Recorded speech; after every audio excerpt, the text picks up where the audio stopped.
बहुत पुरानी बात है, गौतम बुद्ध अपने शिष्यों के साथ लगातार यात्रा कर रहे थे। उन्होंने नियम बनाया था कि मानसून के मौसम के दौरान उन 2.5 महीनों के लिए आप एक ही जगह पर रह सकते हैं। उन सन्यासियों और भिक्षुओं के लिए जो उनके साथ एक नियम था कि आपको 2 दिन से ज़्यादा किसी भी जगह पर नहीं रहना चाहिए। आमतौर पर भिक्षुओं को कई घरों में आश्रय दिया जाता था, इसलिए उन्होंने ये नियम बनाया 2 रात से ज़्यादा आप एक घर में नहीं रह सकते, वरना उस परिवार पर काफ़ी बोझ पड़ेगा। वो 10 लोगों को आश्रय दे रहे हैं, आप वहाँ 1 महीने के लिए मत रुकिए। सिर्फ 2 दिन, होना तो यह 1 दिन चाहिए था, लेकिन 2 दिन इसलिए क्योंकि आप इतना लंबा सफ़र तय करके आए हैं, थोड़ा आराम मिल जाए। लेकिन मानसून के मौसम के दौरान उन्होंने कहा आप 2 से 2.5 महीने तक आप एक ही जगह पर रह सकते हैं, क्योंकि मानसून के मौसम के दौरान जंगलों के रास्ते से होकर गुजरना खतरनाक होता है, कई लोगों की जान भी जा सकती है। तो ये एक ऐसा समय था, वो एक बड़े शहर में ठहरे और वो बहुत सारे घरों में रहने लगे। भिक्षु लोगों से भिक्षा मांगने के लिए बाहर निकले। आनंद या आनंद तीर्थ जिस नाम से उन्हें जाना जाता था, वो भिक्षु बनने से पहले गौतम के बड़े भाई हुआ करते थे। वो भी बाहर निकले। वहाँ शहर में एक वेश्या रहा करती थी। उसने आनंद को भिक्षा दी।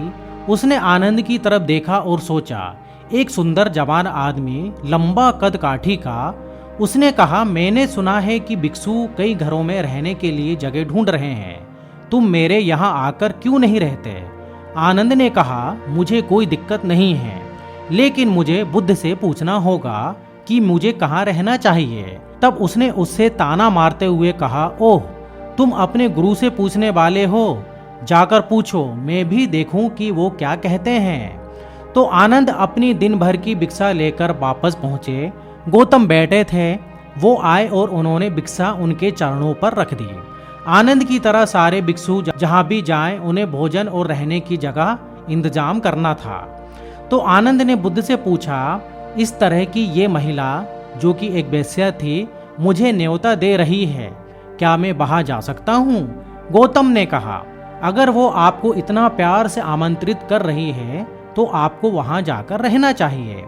शहर के लोग जो वहाँ बैठे थे वो कहने लगे कि एक सन्यासी जाकर एक वेश्या के घर रहेगा, बहुत हो गया, ये आध्यात्मिक प्रक्रिया भ्रष्ट हो गई है। गौतम ने उन लोगों की तरफ देखा और कहा, आप इतने परेशान क्यों हो रहे हैं? वो महिला उन्हें न्योता दे रही है, इन्हें वहाँ रहने दीजिए, इससे परेशानी क्या? वो लोग सभी खड़े होने लगे और उन्होंने वहाँ चिल्लाना शुरू कर दिया। बुद्ध ने कहा, रुकिए, मैं इस मार्ग पर हूँ क्योंकि मुझे लगता है कि ये जीने का सबसे शक्तिशाली तरीका है। अब आप मुझे कह रहे हैं कि उसके तरीके मेरे तरीके से सबसे शक्तिशाली हैं। अगर यह सच है तो मैं भी उसके साथ शामिल हो जाता हूँ। मैं यहाँ हूँ क्योंकि मुझे लगता है कि ये जीने का सबसे अनमोल और शक्तिशाली तरीका है। अगर आपको लगता है कि उसके तरीके मेरे तरीकों से बेहतर हैं तो मुझे भी वहाँ जाकर शामिल हो जाना चाहिए, क्योंकि अगर आप सच्चे साधक हैं तो ऐसा ही होना चाहिए। अगर आपको कहीं सबसे ज़्यादा ऊंची चीज़ मिलती है, आपको वहाँ जाना चाहिए। फिर वो लोग चिल्लाने लगे। कुछ लोग चले भी गए। फिर आनंद गए और उसके साथ रहने लगे। मानसून का समय था, बारिश की वजह से ठंड बढ़ जाती है। आनंद ने पतली सी धोती पहनी हुई थी, तो उसने उसे अच्छा सा एक रेशम का कपड़ा दिया। उन्होंने खुद को रेशम के कपड़े से ढक लिया। लोगों ने उन्हें देखा और कहा, देखो वो तो गया। उस वेश्या ने बढ़िया खाना बनाया और उन्हें परोसा और उन्होंने खा लिया। फिर शाम को उस वेश्या ने उनके लिए नृत्य किया।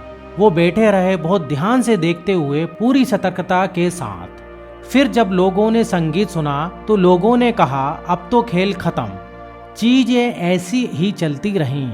जब वक्त खत्म हो गया, जब बारिश बंद हो गई, जब जाने का वक्त आया, तब आनंद गौतम के पास आए और उनके साथ एक महिला भिक्षु थी जो कि एक वेश्या थी। तो सत्य के मार्ग पर चलना हमेशा से शक्तिशाली रहा है, लेकिन कई बार यह ऊंचाइयों पर पहुंचे हैं, पर कभी मुख्य धारा नहीं बना। मैं देख रहा हूँ कि आज कम्युनिकेट करने की हमारी क्षमता की वजह से, टेक्नोलॉजी की वजह से इंसान की चाहत, सत्य को खोजने की इंसान के अंदर की स्वाभाविक चाहत, ये कोई सिखाई हुई चीज़ नहीं है। ये कोई ऐसी चीज़ नहीं है जो लोगों को सिखाई गई है कि आपको सत्य की खोज करनी चाहिए। ये इंसानी बुद्धि के लिए स्वाभाविक है कि वो सबसे ऊंची चीज़ को खोजती है। किसी भी इंसान को अगर एक मौका दिया जाए ये चुनने का कि या तो यहाँ रहिए या तो वहाँ, तो वो हमेशा कहेगा कि मैं वहाँ रहना चाहता हूँ। अब ये हो सकता है कि वो यहाँ फंसा हुआ हो, पर उसकी इच्छा सबसे ऊंची जगह पर पहुँचाने की होती है। बात सिर्फ इतनी है कि हमें उसे दिखाना होगा कि शराब के नशे से ऊंची चीज़ भी होती है, ड्रग्स से ऊंची चीज़ भी होती है, सामाजिक नाटक में फंसने से ऊंची चीज़ भी होती है, और किसी से बेहतर बनने की होड़ में भागने से ऊंची चीज़ भी होती है।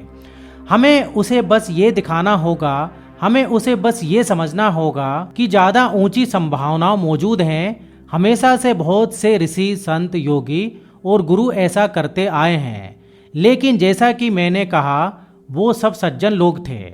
उनके पास मेरी जैसी आवाज़ नहीं थी, उनके पास माइक्रोफोन नहीं था, उनके पास ऐसे उपकरण नहीं थे जिनसे वो दूर किसी से बात कर सकते। वो बस उतने ही लोगों से बात कर पाते थे। इसके बावजूद उन्होंने ज़बरदस्त काम किया। उस समय के हालातों में उनसे कईयों ने कृपा और ऊर्जा के माध्यम से ज़बरदस्त काम किया। उन्होंने अपने आसपास के लाखों लोगों को रूपांतरित किया। उन्होंने अपने आसपास के लाखों लोगों को सत्य के मार्ग पर अग्रसर किया और सत्य की शक्ति का एहसास कराया। पर अब वक्त आ गया है जहां कम्युनिकेट करने की हमारी क्षमता इतनी बढ़ गई है कि हम सत्य को घर घर तक पहुंचा सकते हैं। हम सच को हर किसी के दिल और दिमागों तक पहुंचा सकते हैं। इससे पहले कभी ये मुमकिन नहीं था। टेक्नोलॉजी ने हमें यह सहूलत दी है। मुझे लगता है कि सत्य की मुख्यधारा बनाने का सबसे अच्छा समय है। ये सच्चे बनने को, सब जानने की अभिलाषा रखने को और सच की खोज करने को, इस ग्रह को सबसे बड़ी ताकत बनाने का अच्छा समय है, क्योंकि हमारे पास ऐसे साधन हैं जो पहले किसी के पास नहीं थे। तो मित्रों, कहानी पसंद आए तो वीडियो को लाइक कर दीजिए और चैनल को सब्सक्राइब भी कर दीजिए।